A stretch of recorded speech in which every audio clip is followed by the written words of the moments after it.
자, 오늘의 강좌는 공지 드린 대로 이제 게임 서버랑 네트워크에 관련된 내용이고요. 자, 화면을 열었습니다. 이제 오늘 이제 말씀드릴 이제 서버 강좌 수준은 말 그대로 진짜 개론이에요. 어느 정도 수준이냐? 서버 강좌 수준이라기보다는 제가 서버를 이제 저는 사실 이제 서버 구현이라는 기술 자체는 그렇게 솔직히 잘 몰라요. 어느 정도 수준이냐면은 소닉을 이제 막 그림을 그리려고 한다. 이제 사닉을 그리게 되는 수준이다. 서버를 만들려고 하면은 서버를 만들게 돼 있다. 그 정도 수준입니다. 잘 몰라요, 사실. 그래서 이제 어떤 방식으로 동작하는 건지 어떤 구조로 되어 있는지만 대강 알고 있어서 제가 알려드릴 수 있는 내용은 진짜 개론적인 내용이고, 실제적인 이제 구축 같은 부분은 오늘은 하지 않는다. 뭐 언젠가 할 수 있을지는 모르겠는데, 그래서 이제 게임에서 이제 서버의 종류라는 게 어떤 게 있느냐, 제일 처음으로 얘기할 수 있는 거는 P2P예요. P2P 서버 같은 경우에는 서버에 참여하는 구성원들이 이제 서버이자 클라이언트인 거예요. 서로 동등한 입장에서 접속을 하기 때문에 이제 얘도 서버고 얘도 서버고 얘도 서버예요. 그런데 얘한테는 얘가 클라이언트인 거고 얘네 둘이 클라이언트가 되는 거고, 얘 입장에서는 이제 얘네 둘이 클라이언트가 되고 또 얘 입장에서는 얘네 둘이 클라이언트가 되는 거예요. 근데 이제 어떤 방식으로 진행이 되느냐, 자기가 해야 되는 이걸 자기가 이제 해서 만약에 자기가 때렸다, 누구를 때렸다 하는 판정을 얘네 둘한테 따로따로 쏴주는 거예요. 그러면 이제 얘네 둘은 이 정보를 받아서 그거를 자기 클라이언트 게임 안에서 이제 그걸 적용을 하는 거죠. 그런 식으로 진행이 돼요. 그럼 이런 P2P 방식 통신은 어떤 게임에서 쓰느냐? 반응 속도가 필요한 게임, 그런 이제 반응 속도가 굉장히 빨라야 하는 게임에 대해서 굉장히 효율이 좋고요. 그래서 이제 주로 사용되는 데가 격투 게임이나 소규모 FPS 게임, 그런 데서 많이 쓰여요. 왜냐면 이제 진짜 격투 게임 같은 경우는 심하면은 프레임 단위로도 이제 그거를 보고 게임을 진행을 하니까, 그렇기 때문에 이제 그런 소규모 게임에서 굉장히 좋은데, 얘는 또 단점이 있어요. 어떤 단점이 있느냐, 이 서버에 접속하는 사람 수가 늘어난다. 그러면은 방금 전에 3명이서 했을 때는 이제 접속 개수가, 연결 개수가 총 3개였죠. 근데 얘네는 갑자기 총 8개로 늘어났죠. 8개 맞나? 이런 식으로 접속 개수가 마구마구 늘어나요. 어떤 방식이냐면은 2명일 때는 접속 개수가 1개, 3명일 때는 3개, 4명일 때는 6개구나. 4명일 때는 6개, 5인일 때는 10개, 이제 6인일 때는 15개, 7인일 때는 21개, 특히 8인 이제 만약 스타크래프트 같은 경우는 이제 8인 플레이까지 지원을 하잖아요. 옛날 게임 같은 경우에. 그러면은 총 28개의 연결을 지원해야 돼요. 그럼 이 앞에 개수를 하나씩 계속 더한다고 생각해보면은 연결하는 사람 수가 많아지면 많아질수록 유지해야 하는 연결 수도 늘어나고 데이터를 보내줘야 하는 것도 많아지죠. 각 클라이언트마다 다 보내줘야 되기 때문에 그만큼 이제 데이터 수가 이제 폭증하는 거예요. 그래서 이제 이런 P2P 방식이 있고, 이게 굉장히 옛날에 이제 기본적인 제일 처음 나온 방식이라고 보시면 되고요. 그 다음으로 나오는 방식이 어떤 방식이냐면은 바로 호스트 방식입니다. 호스트 방식 같은 경우에는 이제 게임에 참가하는 플레이어 중에 제일 처음 방을 만든 플레이어, 제일 처음 방을 만드는 플레이어가 서버 역할을 하는 거예요. 서버이자 클라이언트인 거예요. 근데 나머지 이제 그 방에 접속하는 사람들은 클라이언트로서만 접속을 하고, 이제 게임에 관련된 처리, 뭐 판정 같은 거는 전부 이제 호스트 역할을 하는 호스트에서만 호스트 혼자서 이제 이거를 처리하는 거예요. 호스트 혼자서 게임 결과랑 판정 이런 걸 다 처리하고 그 결과만 클라이언트에게 알려주는 거죠. 이런 식으로 게임이 진행되는데, 이 방식 같은 경우에는 이제 그나마 장점은 클라이언트로서 접속하는 플레이어들 같은 경우에는 연결을 단 하나만 유지하면 돼요. 그래서 이제 클라이언트들은 이 접속한 이제 데이터량 같은 경우가 굉장히 많이 줄어들고, 대신에 호스트가 그 모든 부담을 지기 때문에 호스트 혼자서 이제 데이터량이 굉장히 많이 쓰게 돼 있어요. 그래서 호스트하는 사람이 컴퓨터 사양을 많이 타기 때문에 호스트하는 사람의 컴퓨터 성능이 아주 좋아야 돼요. 그러면은 이 사람 컴퓨터 서양이 나쁘다, 그러면은 이제 게임이 렉이 걸린다던가 그런 경우가 발생할 수 있고, 그리고 이 방식의 또 다른 문제점은 이제 얘가 방 역할을 하고 있잖아요. 방장 역할을, 서버 역할을 하고 있기 때문에 얘가 갑자기 게임을 하다가 중간에 나 밥 먹으러 가야 돼 하고 나가버리면은 이 연결이 다 끊어져요.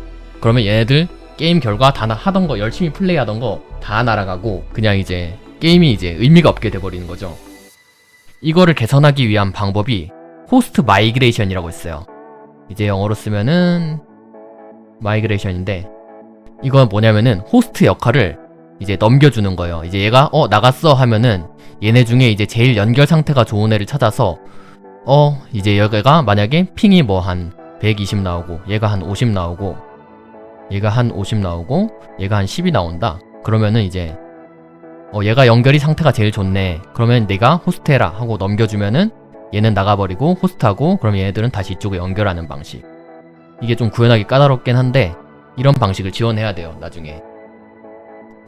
그래서 이제 이 호스트 방식 같은, 이제 호스트랑 P2P 방식 같은 경우에 심각한 단점이 하나 있는데, 그게 뭐냐. 말했다시피 클라이언트, 이제 게임을 하는 사람들이 이제 서버가 되잖아요, 한마디로. 그 서버가 되면은 그 판정 자체가 전부 다 이제 유저들한테 있기 때문에 그거를 이제 변조한다. 만약에 이제 P2P 방식 같은 경우에는 이제 내가 너를 때릴 건데 내 데미지 사실 100만이야 하고 이제 그냥 알려줘 버리면은, 그 검증이 제대로 안 이루어지면은 너 데미지 100만이네? 나 맞았어, 죽었어, 이렇게 돼버리는 거예요. 한마디로 이제 스타크래프트에서 빨강 사기 맵 이런 게 돼버리는 거죠, 게임이. 이런 일이 벌어지면 안 되기 때문에 보안상 허점이 있을 수밖에 없고, 핵에 굉장히 취약해요, P2P 방식이랑 호스트 방식은. 그래서 이제 나오는 방식이 뭐냐, 그 다음으로 나오는 방식이, 게임 개발 조금 해보신 분들은 많이 들어보셨을 거예요. 데디케이트 서버라고. 서버랑 클라이언트를 완전히 분리하는 거예요. 그래서 이제 서버를 돌리는 거는 이제 완전히 게임사의 역할. 게임사만 서버를 돌리고 그 판정 자체를 전부 다 이제 서버에다 두고 너희는 이제 접속해서 결과만 받아서 봐라. 이렇게 되니까 웬만해서는 이제 데이터 변조를 해서 얘가 데이터를 변조해서 보냈어. 그러면은 서버가 보고는 이제 너 값 이렇게 되면 안 돼 이러고 판정을 하고 이걸 무시해버릴 수 있어요. 그렇기 때문에 굉장히 이제 보안성이 좋아지죠. 웬만한 게임 같은 경우, 좀 대규모 게임 같은 경우에는 이렇게 데디케이트 서버 방식을 많이 선택을 해요. 근데 이제 몇몇 게임 같은 경우에는 이제 데디케이트 방식을 안 쓰게 되는 이유가 뭐냐면은, 이게 서버를 이제 게임 회사에서 열어야 된다고 했잖아요. 그러면은 나중에 얘기하겠지만 이 서버를 열려고 하는 것 자체가 굉장히 비용이거든요. 만드는 것도 비용이고 이제 유지하는 것도 비용이에요. 그러면은 게임 회사는 이 서버를 유지하기 위해서 당연히 비용이 나가게 될 거고, 그거를 이제 감당할 수 있느냐, 유저한테서 나오는 돈으로 이 서버를 감당할 수 있느냐, 그리고 이제 게임 회사를 굴릴 돈이 나오느냐 하는 게 문제이기 때문에 좀 게임 보안에 좀 신경을 안 써도 되는 게임이다, 신경 쓰기 어려운 게임이다 라고 하면은 어쩔 수 없이 호스트나 P2P 방식으로 가서 게임 회사 이제 부담을 덜어내는 거예요, 그런 식으로.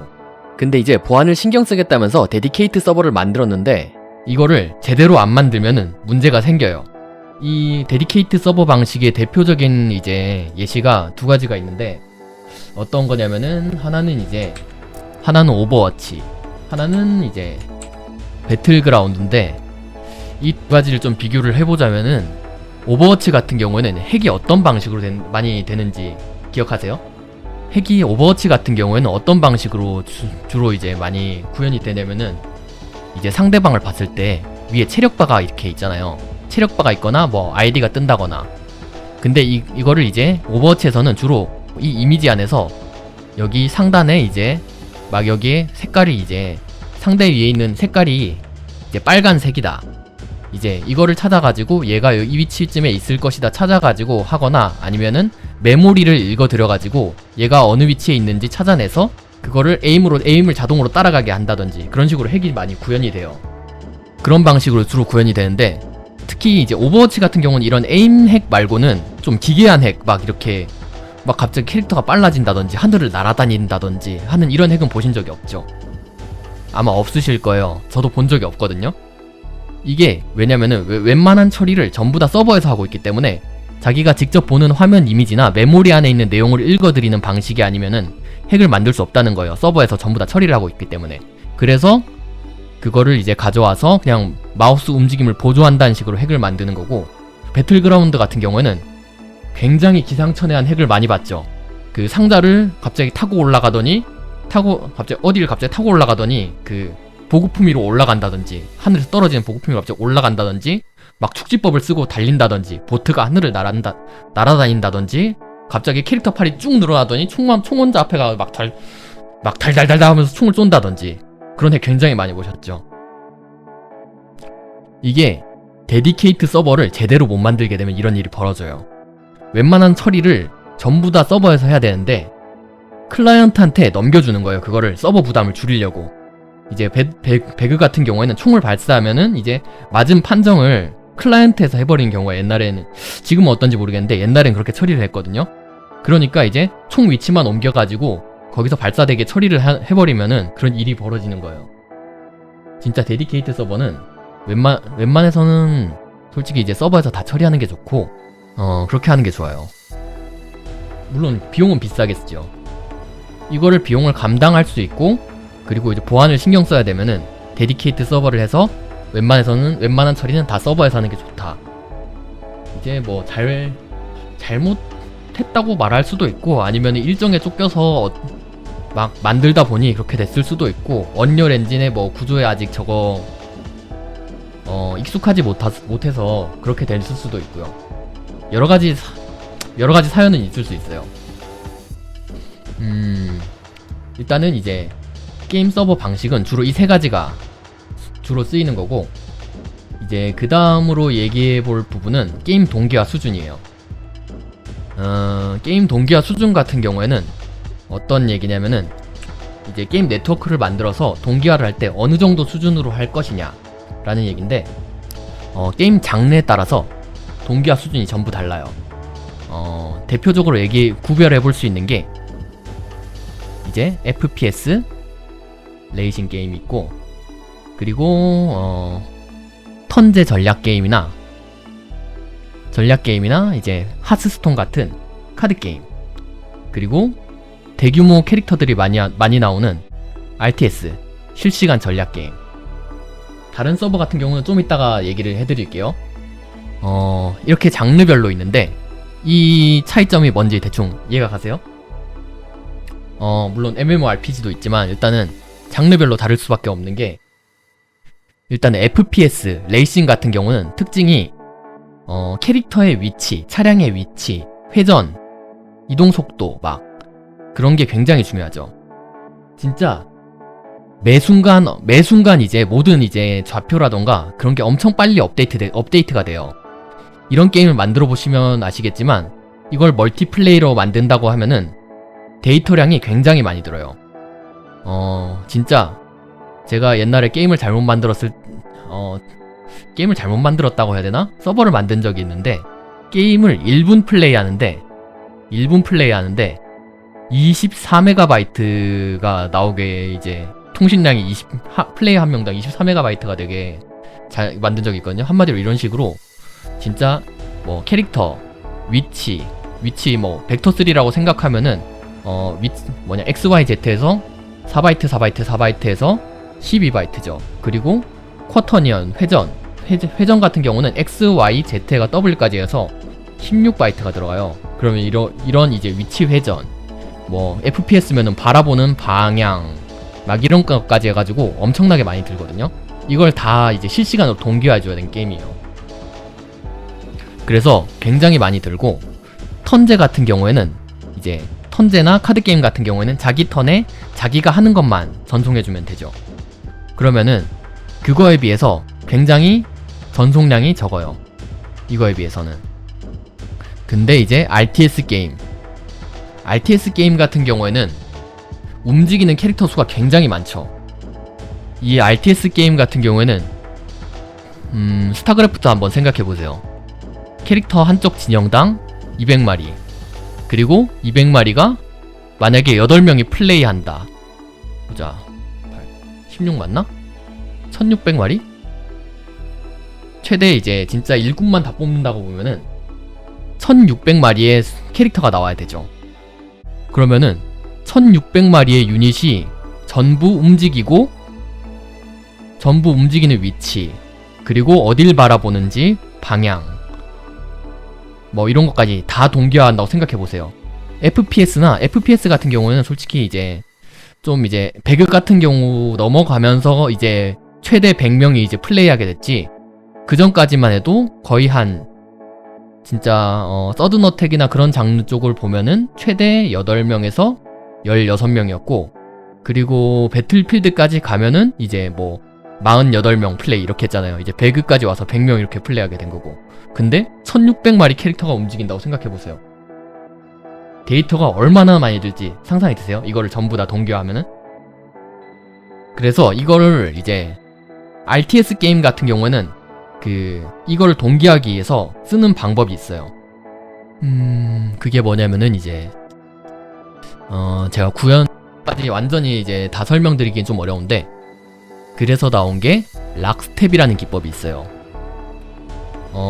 이거는 스타크래프트 1에도 적용이 돼 있고 스타크래프트 2나 히오스에도 적용이 돼 있는 거고, 제일 먼저 어디서 구현을 했냐면은 옛날 게임 중에 이제 고전 게임 중에 에이지 오브 엠파이어라고 해보신 분이 계신지 모르겠는데, 그 게임에서 제일 처음 구현해서 멀티플레이어에 적용을 한 거예요. 이게 어떤 방식으로 동기화가 되냐면은 이제 캐릭터 위치, 초기 위치만은 두고 이제 이거를 사용자가 이 캐릭터를 선택해서 명령을 내리잖아요. 너 여기로 이동해 하는 명령을 내리잖아요. 그러면은 여기서 이 캐릭터마다 이동하는 걸 전부 다 동기화하는 게 아니라 너 얘네 선택해서 이동시키는 명령만 동기화해서 보내는 거예요. 제가 얘네 캐릭터들한테 이동하라고 명령을 내렸다, 이것만 동기화해서 보내는 거예요. 그러면은 이 이동 처리를 각자 이제 클라이언트에서 다 따로 하는 거예요. 이 이동하는 명령만 보내면 되니까 데이터량 이거 전부 다 이동하는 위치, 속도 다 동기화하는 거에 비해서 엄청 싸죠. 말도 안 되게 싼 거예요, 진짜 비용이. 이런 식으로 진짜 명령만, 공격했다, 스킬 썼다, 이동시켰다, 어디로 보냈다, 이것만 동기화하는 거예요. 옛날 히오스, 옛날이라고 해야 되나? 히오스에서 혹시 접속 끊겼다가 다시 접속해보신 분들 계세요? 그때 어떻게 저거 다시 재접속됐는지 보신 분 계시는지 모르겠는데, 진짜 게임 이제 재접속을 하면은 딱 이제 다시 이제 플레이 되는 도중으로 바로 가는 게 아니라 제일 처음 플레이 순간으로 갑자기 가더니 이거를 엄청나게 빠른 속도로 지금 순간까지 따라가게 만들어요. 왜냐면은 이제 여기서 전부 다 기록이 되고 있는 거예요. 이거 락스텝 어떤 명령을 내렸는지, 플레이어들 어떤 명령을 내렸는지, 어디로 이동했고, 언제 공격했고, 언제 스킬을 썼고, 이거를 전부 다 기록하고 있는 거를 하나씩 따라가게 만들어 놓은 거예요. 이런 식으로 락스텝이란 건 이런 식으로 구현돼요. 말 그대로 엄청나게 이제 싼 비용으로 할 수 있다. 이렇게 게임마다 장르마다 동기화 수준이 다르고, 동기화하기 위해서 이제 비용을 아끼기 위해서 어떤 방식을 쓰는지, 말 그대로 스타크래프트 다시 보기 같은 거예요. 스타크래프트 이제 솔직히 이제 그래서 이제 RTS 게임 같은 경우에는 다시 보기를 만들려면은 이런 방식으로 만들어야 돼요, 게임을. 명령을 언제 했고 언제 했는지 싹 다 기록하게. 그리고 이제 클래시 로얄 해보신 분들 많죠? 있으신가? 클래시 로얄 같은 경우에도 그 캐릭터가 전부 다 움직이죠. 근데 이제 그거를 몇 분 플레이 하다 보면은 몇 분 플레이하고 이제 다시 보기가 있잖아요. 다시 보기 파일 용량 보신 적 계세요? 그 게임 다시 보기 파일 용량 해봤자 솔직히 제가 한번 본 적이 있었는데 한 140KB, 커도 140KB였나? 140KB였나 14KB였나 그랬어요. 한 1분 넘게 플레이하는데, 솔직히 옛날에 제가 아까 말씀드렸잖아요. 1분 플레이하는데 24MB짜리 통신을 만든 적이 있다. 그때 이제 만들었던 게임이 그 클래시 로얄이랑 비슷한 장르였어요. 1분 안돼 23회 그 위치 동기화, 그때 옛날에는 제가 네트워크를 잘 몰라가지고 진짜 위치 동기화, 회전 동기화 다 했거든요. 그래서 23MB가 나온 거야. 근데 그거를 락스텝을 쓰면은 14KB, 140KB 이 정도로 줄일 수가 있어. 오버워치 리플레이 방식은 제가 잘 모르겠어요. 제대로 뜯어본 적이 없어가지고. 진짜 이런 방식으로 줄여야 돼요. 진짜 획기적인 방법을 찾아야 되고, 항상. 아니면은 옛날 방식 중에 여기에 적용해도 좋을 것 같다라는 방식을 찾아야 되는 거예요. 그리고 이제 게임 장르마다 이제 동기화 수준이 다르다라는 걸 말씀드렸고, 그 다음으로 얘기해볼 부분이 게임 네트워크 구조. 게임 네트워크 구조는 보통 어떻게 이루어지느냐 하는 건데, 게임 네트워크 구조 같은 경우에는 보통 이제 개발에 대해서 잘 모르시는 분들은 이렇게 생각하죠. 서버가 있고 클라이언트가 있고,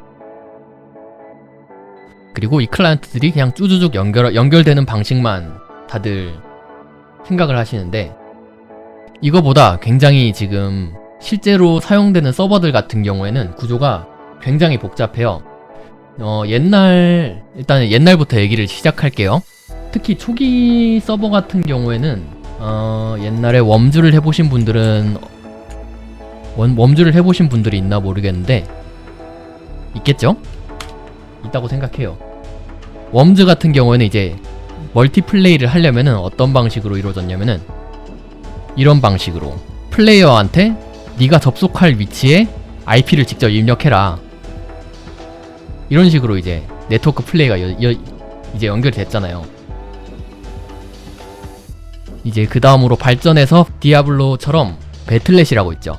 배틀넷에 클라이언트가 접속을 하고, 여기서 이제 내가 방을 만들 거야 하면은 얘가 배틀넷이 방 목록을 이제 막 가지고 있다가, 그리고 이제 다른 클라이언트들한테 이 방 목록을 보여주는 거예요. 그리고 이 보여준 방 목록에 내가 접속할 거야 하면은 이제 접속해야 되는 위치 알려주고, 이렇게 접속이 되는 이런 방식으로 호스트 클라이언트 방식으로 바뀌게 됐고, 완전히 직접 접속하는 방식에서 이제 이렇게 넘어가는 거고, 이런 서버 같은 경우 옛날 같은 경우는 이렇게 단일로 이제 단일 서버에 이제 게임사 서버에 이렇게 막 클라이언트들이 막 이렇게 그냥 달라붙는 방식으로는 이게 초기에는 이렇게 됐었는데, 이 구조가 날이 갈수록 복잡해져요.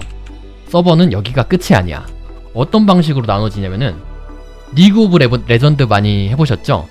리그 오브 레전드 처음에 접속하면은 게임 클라이언트가 하나 뜨죠. 그리고 여기서 아이디 비밀번호 입력하고 여기서 로그인해서 접속하고, 그러면은 이 클라이언트에서 이제 접속이 되고, 여기서 이제 뭐 매칭 돌릴 건지 뭐 할 건지 하잖아요.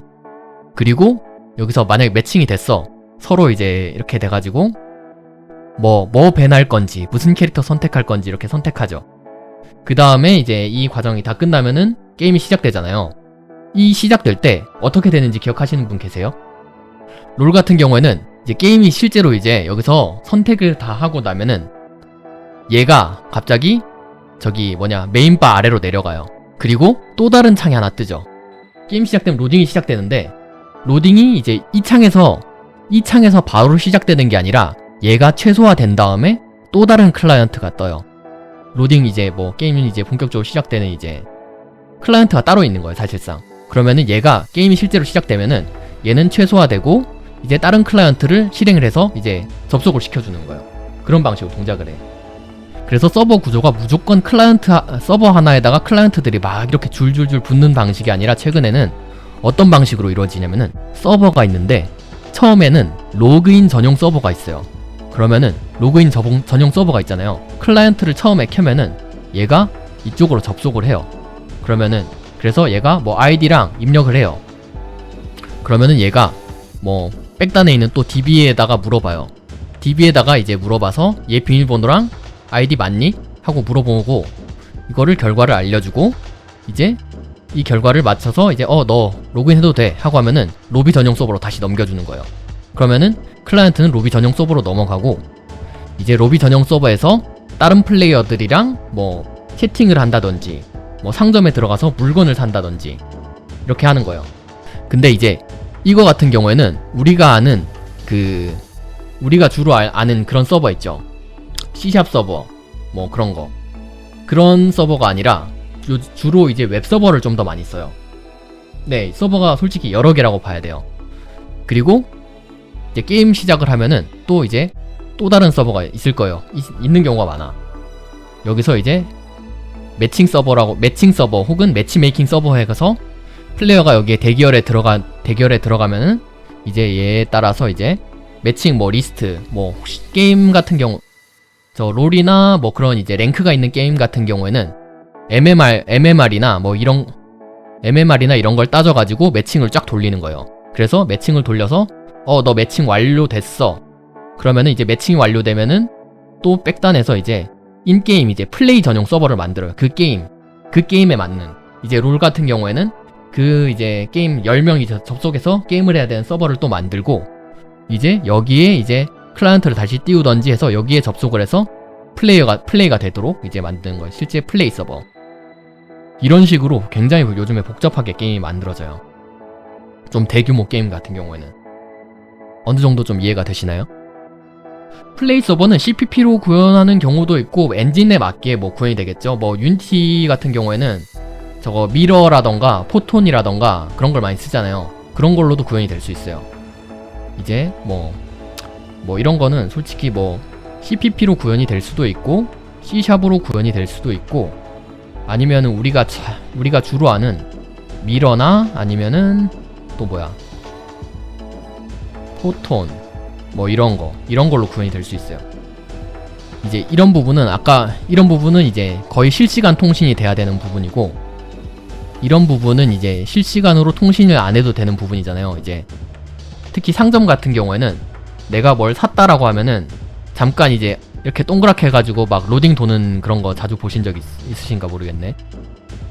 상점 같은 경우에서는 이제 뭐 구매하면은 바로바로 구매가 되는 게 아니라 약간 딜레이가 걸린다든지 로딩이 돈다든지 이렇게 웹으로 해가지고 웹 같은 경우에 이제 이렇게 뭐 해달라라고 리퀘스트를 보내면은 이걸 다 처리하고 나서 리스폰스를 보내는 이런 구조로 주로 돌거든요. 웹 같은 경우는 이렇게 느리게 돌아가고 그리고 이 또 백단에는 뭐가 있냐면은 여기서 이제 얘네 서버가 있으면은 이 서버 뒤에 아까 말했다시피 DB 이런 게 있어요. 뭐 플레이어 뭐 유저 정보가 있는 DB가 있을 수도 있고 그 플레이어 뭐 인벤토리에 관련된 DB가 있을 수도 있고 여러 가지 엄청 많은데 이 DB 같은 경우에는 통상적인 DB는 굉장히 속도가 느리잖아요.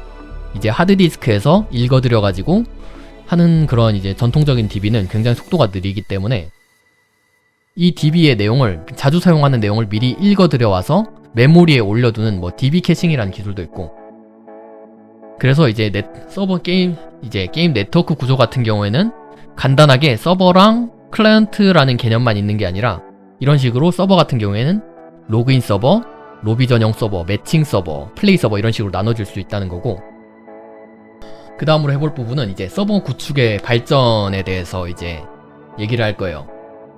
서버 구축 같은 경우에는 이제 전통적인 서버 어떤 서버냐 진짜 전통적인 서버 이런 서버죠. 이 서버를 구축할 때는 생각만 해도 어려울 거예요. 진짜 전통적인 서버는 뭐부터 시작을 해야 되냐 구현할 때 구축할 때 서버실부터 시작해야 돼요. 서버실을 이제 우리 게임 회사에 이 서버실을 넣을 공간이 있니? 공간이 있어? 공간이 없으면은 서버실을 만들 공간을 임대부터 해야 돼요. 그러면은 이 임대비가 들겠죠. 그리고 임대를 했어. 이제 서버실을 만들 곳을 그러면은 서버 장비를 사야 돼요. 이걸 사야 된다고. 근데 이게 잠깐 한번 찾아봤었는데 이거 통짜로 하나에 얼마 할 것 같아요? 진짜 플렉스를 해야 돼. 잠깐 찾아봤는데 여기 하나 꽂히는 이거 하나가 170만원이야. 대충 찾아본 거예요.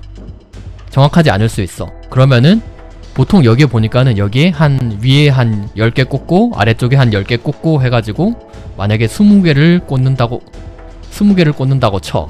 그러면은 200만원이라고 치자. 그러면은 200만원 곱하기 4천만원. 그리고 이 통짜로 들어가는 서버렉도 비용이 꽤 있어요. 그래서 막 5천만원이라고 치자. 그럼 이것도 비용이야. 자, 임대료 플러스 장비 비용 플러스 이거 관리할 하드웨어 담당자 인건비 플러스 서버 개발자 연봉 플러스 DB도 해야 되니까 DB 관리자 연봉 플러스 그리고 막 이것저것 포함하면은 비용이 장난이 아니야. 이게 다 고정 비용이야. 그래서 이제 이래서 서버를 저걸 하기 어려운 거예요. 서버를 함부로 늘렸다 줄였다 할 수가 없어. 네. 그냥 이거 하나에 1억이라고 보면 돼. 뭐 말도 안 되지. 진짜 말이 안 되는 건 아닌데 엄청 비싸지 말 그대로. 그래서 보면은 자, 게임이 이제 일반적인 MMORPG 좀 기대가 된다라고 하는 대작이 있잖아요. 자, 여기가 시간이야. 자, 여기가 동시 접속자 수야. 기대가 된다는 게임이 오픈을 하잖아요. 그러면은 이 오픈한 시점부터 보통 어떤 흐름을 그리느냐. 기대작이야. 터졌어. 시작하자마자 이렇게 쭉 올라가는 경우가 보통 있을 거야. 물론 어떻게 올라가지도 못하고 이렇게 하는 경우도 있지만, 보통 이제 대작 진짜 기대가 된다. 뭐 로스트아크 진짜 나오기 전에 로스트아크다. 그러면 오픈하자마자 이렇게 쭉 올라갔다가 이제 뭐 이렇게 좀 가다가 여기 이 게임 내 취향 아닌데 기대보다 좀 별론데 라고 하면은 그 순간부터 떨어지죠. 그리고 이렇게 해서 쭉 가다 어느 정도 고정층이 좀 남다가 다시 업데이트하면 올라갔다가 내려갔다가 업데이트하면 올라갔다가 이런 식으로 게임이 플레이가 돼요. 웬만해서는 다들 그렇죠. 그래서 만약에 얘네들이 진짜 물리적인 고정 서버를 구축을 했다라고 하면은 보통 이제 물리적인 서버가 감당할 수 있는 양 한계 이거야. 그러면은 솔직히 이제 막 이렇게 이제 서버가 오픈해가지고 막 해가지고 여기까지 올라가면은 더 이상 접속을 못 하잖아, 이 사람들은. 그러면은 여기서 이제 게임 플레이어들은 난리를 치잖아. 아니 왜 서버가 터지냐? 야, 서버 확충 안 하고 뭐하냐? 게임 지금 대박 났는데 왜 서버를 안 늘리고 있느냐? 이거 한 대 1억이라고. 물론 거기에 한 몇천 명 접속은 할 수 있겠지. 그래서 이제 여기서 서버를 못 늘리면 유저들은 대기열 타고 잠재적인 유저 확보가 안 되는 거고, 근데 여기서 수요를 따라가겠다고 서버 장비를 막 사들이면서 서버를 늘려? 물을 젓다 못해 모토를 꽂고 풀악셀을 밟아. 그래서 서버가 이렇게 올라갔어. 서버 수용량이. 아이씨, 왜 이렇게 크냐 그림이. 수요를 따라서 이렇게 올라갔어. 근데 이렇게 올라갔는데 여기서부터 갑자기 사람이 빠져. 그러면은 우리가 구축해놓은 고정 서버는 이렇게 된단 말이야. 그러면은 이만큼이 다 낭비잖아요. 이만큼이. 그러면은 비용이 터져버리죠. 게임 회사가 감당해야 되는. 눈물 나죠. 그래서 이제 이걸 따라서 가면은 게임 회사에서는 이 잠재 고객은 놓쳐야 되는 거고, 이만큼은 낭비인 거야. 항상 고정 서버를 쓰면은 어느 정도 감당할 서버만 남겨두고, 이제 게임들 보면은 뭐 1서버, 2서버, 3서버, 4서버, 5서버, 저기 어디 시골 서버까지 있잖아요. 그래서 이렇게 이제 감당할 수 있는 걸 차근차근 남겨두고, 이거를 이제 만약에 저기 시골 서버에 사람이 없고 나중에 좀 이제 한산해졌어. 그러면은 서버 통합 하는 거야. 이런 식으로 이제 전통적인 서버는 수요 예측이 어렵고 굉장히 이제 탄력적이지 못하다라는 거예요. 거기에 이제 게임이 좀 잘 됐어. 그러면은 그래서 게임이 해외로 수출이 됐어. 그러면은 만약에 이제 해외에 있는 플레이어가 우리 서버에 접속을 하려면은 핑이 폭발을 하겠죠? 당연히. 그러면 해외에서 접속하는 플레이어들은 게임을 어떻게 하게 되느냐? 이렇게 해야 돼. 예전에 막 이런 식으로 진짜 게임을 진짜 하게 된다고요. 진짜 해외 서버 이제 막 핑 막 500 막 100, 500, 1000 뛰고 막 이러면은 게임을 이런 식으로 플레이하게 된다고요. 그러면은 해외에서 우리 게임을 요구하네? 그러면은 뭘 해야 되냐? 출장을 가야겠죠. 그럼 서버실 설치하러 가야 돼. 이거 굉장히 힘들겠죠? 그 해외 서버 가서 막대한 출장비 내고, 거기서도 또 장비 비용 내서 임대하고, 거기 담당자 또 고용하고, 굉장히 비용이 많이 들겠죠, 당연히. 예, 이거 다 돈이야. 서버는 돈이야. 돈밖에 없어. 그래서 이제 이렇게 서버를 구축하는 게 굉장히 어렵기 때문에 나오는 개념이 이제 클라우드 서버라는 개념이에요. 이제 클라우드 서버라고 해서 나오는 게 이제 첫 번째 개념이 뭐냐면은 IaaS라고 부르는데, 이제 이게 뭐의 약자이냐? 인프라스트럭처 애저 서비스라는 이제 약자인데, 한마디로 이제 제공하는 사용자가 인프라, 즉 이제 뭐 서버 장비, 네트워크, 전력, 뭐 임대 장소 이런 건 우리가 다 만들어 놓을 거야. 그러니까 너희들은 이 서버를 빌려서 써라. 그런 거죠. 그게 이제 대표적인 서비스가 AWS나 마이크로소프트 애저 같은 서비스예요. 사용자는 어떤 수준, CPU가 어느 정도고 램이 몇 기가고 하드디스크가 얼마고 하는 그런 장비만 결정을 하고 직접 운영체제 설치하고 거기다 서버 설치해서 이제 서비스만 하면 되는 거. 한마디로 이제 장비 비용이 사라지죠. 그래서 이제 장비랑 이제 임대료에 대한 압각이 내려가는 대신에 이제 너희는 이 사용료만 내라 하는 게 이제 이아스고, 거기서 좀 더 발전하는 게 이제 PaaS, 파스. 이제 이게 파스 이제 뭐의 약자냐면 이거는 플랫폼 애저 서비스. 여기에서 조금 더 발전하는 거예요. 조금씩. 항상 조금씩 발전을 해. 여기서 이제 아까 전에는 뭐 장비만 빌려주고 뭐 운영체제고 뭐고 너희가 다 설치해라 였는데, 여기서는 이제 운영체제랑 네트워크 설정까지 돼 있고 여러가지 관리 도구를 지원해줘요. 대표적인 이제 관리 도구가 뭐냐면은 이제 얘기해 볼 수 있는 게 로드 밸런서랑 오토 스케일링 뭐 이런 기능이 있어요. 특히 로드 밸런서 같은 경우에는 아까 전에 뭐 여기 클라이언트가 있고 로그인 서버가 있다고 했잖아요. 로그인 서버가 있고 여기 이제 그 다음에 여기 로그인 서버에서 넘어가는 이제 로비 서버가 있다고 했잖아요. 근데 여기서 로비 서버로 바로 연결시켜주는 게 아니야. 클라이언트가 이제 로그인 서버에 접속을 시도를 해요. 그러면은 이제 아이디 비밀번호를 넘겨주고 로그인 성공했다. 그러면은 이제 아까 로비로 넘어간다고 했죠. 로비 서버로. 근데 이제 로드 밸런서가 끼면은 이 로비 서버로 바로 넘겨주는 게 아니라 앞단에 로드 밸런서가 있고 뒤에 무수히 많은 이제 로비 서버가 있는 거예요. 여러 개가. 근데 이제 이 중에서 어떤 로비 서버에 접속할 거냐. 그래서 로비 서버 1번 봤는데 로드 밸런서가 로비 서버 1번을 봤는데 얘 지금 상태가 조금 안 좋은데 얘한테 접속시키면 안 될 것 같아. 그러면은 로비 서버 2번을 봐요. 그러면은 로비 서버 상태가 2번이 원활해. 접속자 수도 그렇게 많진 않고 이제 적절하다 라고 하면은 얘를 2번에다 연결을 시켜주는 거예요. 그러면은 이제 얘는 여기 2번에 접속을 해서 제대로 이제 플레이를 하게 되는 거고, 그러던 와중에 로비 서버가 1번이랑 3번이 터졌어. 그러면은 이쪽에 접속한 플레이어들만 이제 문제가 생기는 거고, 그 외에 접속한 플레이어들은 전혀 문제가 생기지 않게 되는 거예요. 이제 로드 밸런서에 대해서 약간 이해가 가시나요, 다들?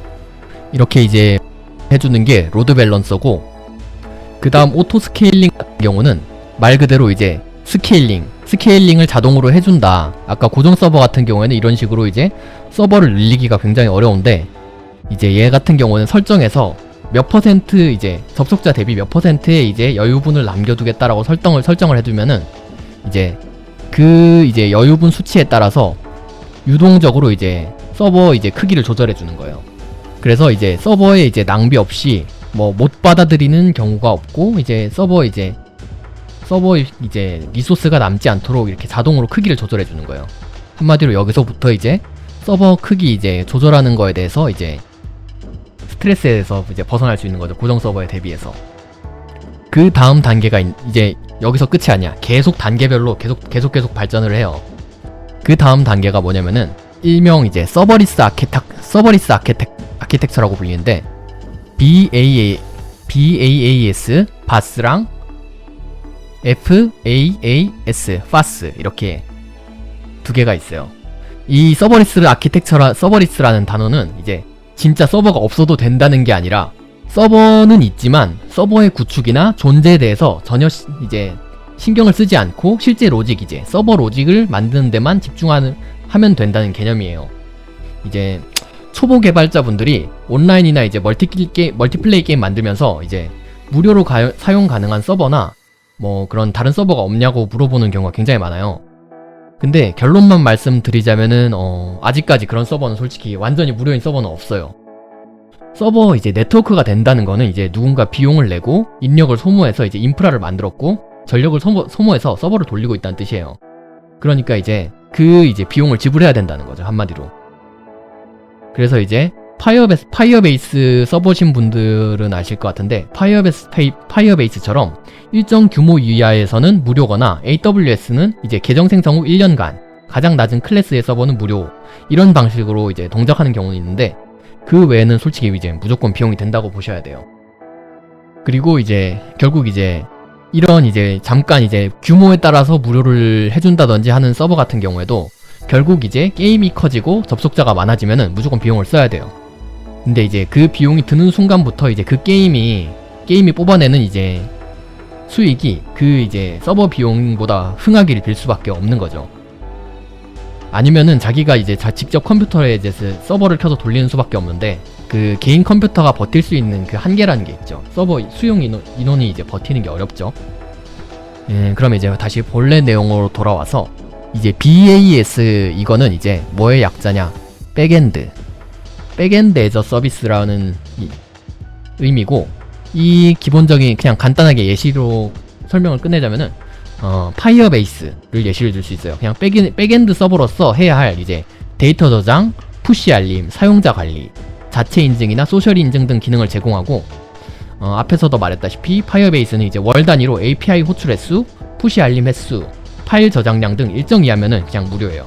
이런 방식으로 돌아가고, 이제 FAAS 같은 경우는 Function as a Service라고 해서, 이제 이 예시로는 이제 AWS 서비스 중에 AWS 람다나 마이크로 서비스 같은 경우에는 펑션이 있고, 마이크로 서비스 펑션 그게 있고, 함수 단위로 기능을 만들어서 그 함수를 딱 등록해주면은 이 함수가 실행되는 횟수랑 그 함수가 이제 동작한 시간, 실행 시간만큼 비용이 책정이 돼요. 그래서 이제 이 등록한 함수가 얼마나 실행이 됐느냐에 따라서 비용이 책정이 되기 때문에, 서버가 이제 특히 아까 앞에 말씀드렸다시피 인프라 이제 아까 IaaS 같은 경우에는 이제 서버가 켜져 있으면은 이제 계속 비용이 나가는 방식인데, 얘 같은 경우는 서버가 켜져 있는 건 상관이 없고, 이제 얘가 함수가 몇 번이 콜이 됐느냐, 실제로 동작한 시간이 얼마냐에 따라서 비용이 이제 책정이 되는 구조예요. 그리고 이제 등록한 함수 같은 경우에는 특정한 이벤트가 발생했을 때 실행이 되는데, 이제 그 이벤트를 뭘로 둘 것이냐, 이제 5분마다 실행되라, 1시간마다 실행이 되라, 하루마다 실행이 되라, 이런 식으로 주기적으로 실행이 되게 할 수도 있고, 그래서 이제 크롤링 작업이나 주기적인 처리를 할 때 좋고, 여러가지 이제 웹 요청 처리나 아니면은 특정 URL로 들어오면은 어떤 작업을 하게끔 할 수 있어서 굉장히 이제 서비스를 구축할 수 있는데 굉장히 많은 도움이 되고요. 이제 서버 구축 방식은 이런 방식으로 발전이 돼요. 그리고 이제 여기서 이제 게임에 특화된 서비스가 나오는데, 이제 이거 같은 경우에는 앞에 G를 붙여서 GBAS라고 부르는데, 이게 대표적인 서비스가 우리가 자주 잘 알고 있는 게 이제 플레이팹, 그리고 이건 아실지 모르겠는데 게임스팍스라고 있어요. 이거는 좀 외국에서 많이 쓰는 것 같은데, 영어로 스파크 해가지고 스팍스 이렇게 부르고, 그리고 이제 대표적으로 이제 제일 잘하는 게 포톤, 그리고 이제 국내에서 제공하는 서비스로는 이제 기끝 이렇게 있어요. 이거 같은 경우는 이제 백엔드 서비스라고는 하지만 이제 이거를 좀 더 게임 쪽으로 특화시켜가지고 게임 플레이어나 아이템 관리, 그리고 매치메이킹 같은 이제 게임에 특화된 서비스를 제공하는 거예요. 이제 거의 다 얘기가 일단은 다 되어 가는 것 같고요. 이제 앞에서 얘기한 걸 정리해보면은 서버 역할은 어디에 둘 거냐, 동기화 방식은 어떻게 할 것이냐, 그리고 이제 서버 구축은 어떻게 할 것이냐에 대한 얘기 쭉 해야 하는데, 이제 이 발전 같은 경우에는 이제 P2P, 호스트 그리고 데디케이트 서버 해가지고 이런 식으로 바뀌고 이렇게 조금씩 이제 발전을 해왔다고 해왔잖아요. 이제 이 발전에 이제 궁극적인 지향점이 있는데, 그게 이제 클라우드 게임이라고 부르는 거죠. 혹시 들어보셨어요? 이제 이 게임 스트리밍 같은 경우에는 우리가 이제 아까 전에 여기서 P2P 같은 경우는 이제 각자 클라이언트 서버고 이제 각자 처리해서 전해주는 거고, 호스트 같은 경우에는 접속해서 호스트도 클라이언트긴 한데 얘네들 처리를 다 해주는 거고, 그리고 데디케이트 서버 같은 경우에는 서버에 클라이언트들이 쭉 붙어서 플레이를 하는데, 모든 처리는 이제 서버에서 하고, 이제 결과 이제 보여주는 거, 결과 이제 보여주고 렌더링 하는 부분을 클라이언트한테 맡기는 건데, 이 클라우드 게임이나 스트리밍 게임 같은 경우에는 어떤 방식이냐면은 우리가 게임의 처리, 물리 판정, AI AI 동작, 심지어는 렌더링까지 전부 다 우리가 다 할 거야. 그러니까 너는 게임 결과, 게임 화면만 받아서 이제 너 게임 조작만 입력을 해라 이거예요. 게임 이제 그래픽 카드도 필요 없어. 유튜브에서 동영상 볼 수준의 그래픽 카드만 있으면 돼. 그래서 이제 화면만 받아서 게임 조작을 입력해라는 거예요, 한마디로.